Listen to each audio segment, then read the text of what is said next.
பாம்பு கிட்ட இருக்கிற நல்ல விஷயங்கள் என்னன்னு கேட்டிங்கன்னு வச்சுக்கோங்களேன். இன்றைக்கி வந்து கண்ணாடி விரின்னு சொன்னால் அதுக்கிட்ட ஹீமோடாக்சின் இருக்குது, நாகப்பாம்புன்னு சொன்னால் நீரோடாக்சின் இருக்குது. இந்த 2 டாக்சினுமே வந்து கேன்சர்லேருந்து HIV வரைக்குமே ஆன்டிவெனமாக ஆன்டிபயோட்டிக்காக யூஸ் பண்ணுறாங்க. ஒவ்வொரு பாம்பையும் நம்ம அடிக்க நம்மளுக்கு வர வேண்டிய ஆன்டிபயோட்டிக் ஆன்டிவெனம் வந்து தடுத்து நிறுத்திட்டு இருக்கப்படும். அதனால தான் ஒவ்வொரு பாம்பையும் நம்ம காப்பாற்றிட்டு இருக்கோம். அதே மாதிரி ஒரு விவசாயியின் தோழன்னு சொன்னால் அது சாரப்பாம்புன்னு சொல்லலாம். ஏன்னு கேட்டிங்கன்னா ஒரு விவசாயி வந்து பார்த்தீங்கன்னா ஒரு வயல்வெளியில் வந்து பார்த்தீங்கன்னா ஒரு 10 மூட்டை 20 மூட்டை நெல்லை வந்து அறுவடை பண்ணி ஸ்டோரேஜ் பண்ணி வச்சிருப்பாரு. அந்த இடத்துல ஒரு 10 எலி சேர்ந்துச்சுன்னா அந்த 20 மூட்டையை 10 மூட்டை ஆக்கிரும். அந்த 10 மூட்டையை வந்து அழிச்சு நம்மளுக்கு வர வேண்டிய உணவு சங்கிலி வராது. அந்த இடத்துல இந்த சாரப்பாம்பு ஒரு சாரப்பாம்பு இருந்ததுன்னா இருக்கிற 20 எலியுமே கண்ட்ரோல் பண்ணி அந்த 20 மூட்டை அப்படியே ஷேப்பாக வச்சிருக்கும். பாம்பு விவசாயியின் தோழன், மக்களின் நண்பன். அதுதான் சாரப்பாம்போட கேரக்டர். பாம்பை வச்சு நிறைய இன்னைக்கும் ஐதீகங்கள் சொல்லப்படுது இல்லை. சில பாம்பெல்லாம் அடிச்சா பால் ஊற்றணும் அப்படின்னு சொல்லுவாங்க. சில பாம்பை அடித்தா 7 பாம்பு தொடர்ந்து வந்துக்கிட்டே இருக்கும், அடிக்கடிக்கே வந்துக்கிட்டே இருக்கும் அப்படின்னு சொல்லுவாங்க. தோல் அந்த சட்டை உரிக்குது அப்படின்னு சொல்லுவாங்கல்ல, அதெல்லாம் பற்றி சொல்லுங்கள். இல்லை ஸ்னேக்கோட ஃபுட்டேஜ் அதோட உணவு சங்கிலிக்கு தகுந்த மாதிரி நம்ம அதிகமாக சாப்பிட்டோம்னா பர்த் ஆகிட்டே இருப்போம். அதே மாதிரி பாம்பு வந்து எந்த அளவுக்கு சாப்பிடுதோ ஒரு 25 டேஸ்க்கு அப்புறம் ஸ்கின்னை ரிமூவ் பண்ணிகிட்டே இருக்கும். இது பாம்போட இயல்பு. நமக்கு சில நேரத்தில் வளர நம்ம சின்ன வயசில் சொல்லுவோம், தம்பி நீ வளரடா, அதான் கைகாலெலாம் தோல் உரியுது. ஸோ இது ஸ்னேக்கு எப்படின்னு கேட்டிங்கன்னா ஸ்கின்னை ரிமூவ் பண்ணிகிட்டே இருக்கிறது தான் பாம்பு வளர்ந்துட்டே இருக்குன்னு அர்த்தம். அதுக்கு தான் ஸ்கின் ரிமூவ் பண்ணுறதுன்னு அர்த்தம். என்னென்னு கேட்டிங்கன்னா ஒரு பாம்பை அடிச்சுட்டு இன்னொரு பாம்பை நம்ம வந்து அடுத்த நாள் தேடி வந்து பழி வாங்க வருது அப்படின்னு சொல்கிறது பொய். ஏன்னு கேட்டிங்கன்னா இந்த உலகத்திலேயே பழி வாங்கக்கூடிய கெட்ட குணங்கள் உள்ள ஒரே ஒரு அனிமல்ஸு ஹியூமன்ஸ் ஒன்லி. மனிதனை தவிர எந்த அனிமல்ஸுமே வந்து திருப்பி அடிக்கக்கூடிய கெட்ட வழக்கங்கள், பழி வாங்கக்கூடிய கெட்ட இனங்கள்லாம் கிடையாது. ஒரு ஸ்னேக்கை அடிக்கும்போது வந்து பார்த்திங்கன்னா அந்த இடத்துல வெளிப்படுற தண்ணீர் ஒரு நீர் தெளிக்கும், அந்த இடத்துல பிளட்டு தெளிக்கும். அதே நீங்கள் சோப் போட்டு வாஷ் பண்ணி கழுவி எடுக்கலைன்னா அந்த ஸ்மெல்லை வச்சு இன்னொரு பாம்பு அதோட இணை இருக்குன்னு சொல்லி தேடி வரக்க வாய்ப்பு இருக்குது.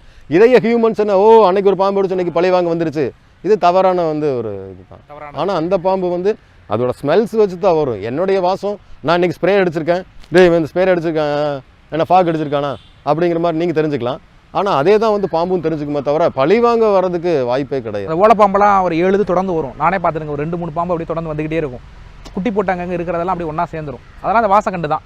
ஆமாம், அதோட ஸ்மெல்ஸ் வச்சு தான். ஓலப்பாம்பு அப்படிங்கிறது வந்து பார்த்திங்கன்னா உங்களுக்கு கிராமப்பகுதியில் ஓலப்பாம்பு அப்படின்னு சொல்லுவாங்க. எனக்கு தெரிஞ்சு வாட்டர் ஸ்னேக்லேயே 7 வெரைட்டிஸ் இருக்குது. ரேட் ஸ்னேக்கு சாரப்பாம்புலேயே 7 கலர்ஸ் இருக்குது.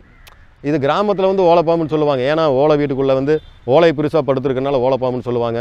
இதே கண்ணாடி உருன்னு கேரளாவில் என்ன சொல்லுவாங்க, சில பேர் அனலின்னு சொல்லுவாங்க. அதுக்கப்புறம் திருவனந்தபுரம் போயிட்டு அதை பையானின்னு சொல்லுவாங்க. சயின்டிஃபிகேட் நேம் வந்து ரசல்ஸ் வைப்பர். நீங்கள் இப்போ பாம்பு பிடிக்க போகிறதுனா ஏதோ ஒரு ஈஸியான பிளேஸில் வந்து பிடிக்க போகிறது இல்லை. கிணறுக்குள்ளே 100 அடி கிணத்துக்குள்ளே இருந்திருக்கும். நீங்கள் சொல்கிறது மாதிரி கீழே குழந்தை மேலே தொட்டில் அது மாதிரிலாம் இருந்திருக்கும்ல. அது மாதிரி வித்தியாசமான அனுபவங்களை கொஞ்சம் ஷேர் பண்ணிங்களேன். இன்றைக்கி நினச்சாதான் மறக்க முடியாத அனுபவங்கள் அது மாதிரி. இப்போ லாஸ்ட்டாக வந்து பார்த்திங்கன்னா வச்சுக்கோங்களேன், காங்கேயம்பாளையம் அப்படின்னு சொல்லிட்டு ஒரு சின்ன கிராமம். அந்த கிராமத்தில் வந்து பார்த்திங்கன்னா ஒரு மேரேஜுக்கு போகிறாங்க. பெரிய ஒரு பனியன் கம்பெனி ஓனர். அவங்க போகிற கார் வந்து பார்த்திங்கன்னா BMW ப்ளூ கலர் காரில் போகிறாங்க. போயிட்டு மண்டபத்துக்கு வெளியே இந்த மாதிரி ஓப்பன் சைட்டில் காரை நிறுத்திட்டு மேரேஜ் அட்டன் பண்ணிடுறாங்க. அவங்க மேரேஜ் அட்டன் பண்ணி திருப்பி ரிட்டர்ன் வரும்போது வண்டி ரன்னிங்லேயே ஒரு மிரரில் ஒரு பாம்பு படம் எடுத்துருது. அந்த பாம்பு வந்து ஓப்பன் சைட்லேருந்து பேனட்குள்ளே ஏறிடுச்சு காருக்குள்ளே. உடனே ஃபயர் சர்வீஸ் கூப்பிட்றாங்க. ஃபயர் சர்வீஸ் வந்து சர்ச் பண்ணி பார்த்துட்டு பாம்பு இல்லை அப்படின்னு சொல்கிறாங்க. எனக்கு தகவல் கொடுக்குறாங்க.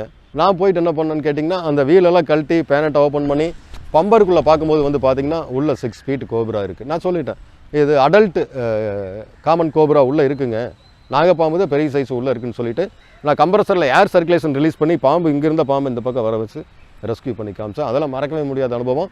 அதே மாதிரி அவனாசி ராவத்தம்பாளையம் பகுதியில் 120 அடி கிணத்துல இறங்கி எடுத்துருப்பாங்க. ஃபயர் சர்வீஸே பண்ண முடியாத ஒரு ரெக்கார்டு அது. அவங்க இறங்கிட்டு ஏறிட்டாங்க. நான் உள்ளே இறங்கி ஒரு 4 பாம்பு, ஒரு பெரிய ஃபஸ்ட்டு நான் கைத்தில் இறங்கி லெஃப்ட் சைடு காலை வைக்கும்போது இந்த இடத்துல ஒரு கண்ணாடி விரின் பாம்பு, ரைட் சைடு ஒரு மண்ணுளி பாம்பு, தண்ணிக்குள்ளே ஒரு நாகப்பாம்பு. இது 3மே ஃபீடு இல்லாமல் பாம்பெல்லாம் அப்படி மெலிஞ்சு போச்சுங்க. எல்லா பாம்பையும் எடுத்து பேக் பண்ணி கைத்தில் அனுப்பிட்டு